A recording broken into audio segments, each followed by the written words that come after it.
আমি এত ছোট যে দেখা যায় না, কিন্তু চুলকানি দিয়ে সবাইকে নাচাই। রাত হলেই আমার কাজ শুরু। চুলকানি আমার স্পেশাল ট্যালেন্ট। স্ক্যাবিস বা খোস মাজরা থেকে মুক্তি পেতে ওষুধ ব্যবহারের পাশাপাশি কঠোরভাবে স্বাস্থ্যবিধি মেনে চলা জরুরি। ওষুধের মাধ্যমে চিকিৎসা নিন সাধারণত permethrin cream, ivermectin, benzyl benzoate lotion. চিকিৎসকের পরামর্শ অনুযায়ী নিচের ওষুধগুলো ব্যবহার করা হয়।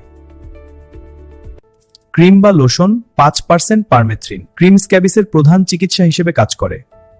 এই ক্রিমটি গলা থেকে শুরু করে শরীরের সমস্ত অংশে, বিশেষ করে আঙুলের ফাঁক, বগল ও কুচকিতে রাতে ঘুমানোর আগে লাগাতে হয় এবং 8-10 ঘন্টা পর ধুয়ে ফেলতে হয়। গুরুতর ক্ষেত্রে চিকিৎসকরা আইভারমেকটিন নামক খাওয়ার বড়ি দিয়ে থাকেন। এবং স্ক্যাবিস খুব দ্রুত ছড়ায়, তাই বাড়ির একজনের হলে পরিবারের সকল সদস্যকে একসাথে চিকিৎসা নিতে হবে, এমনকি যদি তাদের চুলকানি নাও থাকে। চিকিৎসা শুরু করার দিন রোগীর ব্যবহৃত সব পোশাক, বিছানার চাদর ধুয়ে ফেলতে হবে। বালিশের কভার ও তোয়ালে ফুটন্ত গরম পানিতে ধুয়ে রোদে শুকিয়ে আয়রন করতে হবে।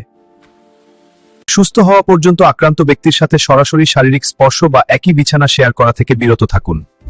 সফল চিকিৎসার পরও চুলকানি 2-4 সপ্তাহ পর্যন্ত থাকতে পারে, তবে এর বেশি সময় ধরে নতুন করে চুলকানি বা গুটি দেখা দিলে দ্রুত চর্মরোগ বিশেষজ্ঞের পরামর্শ নিন।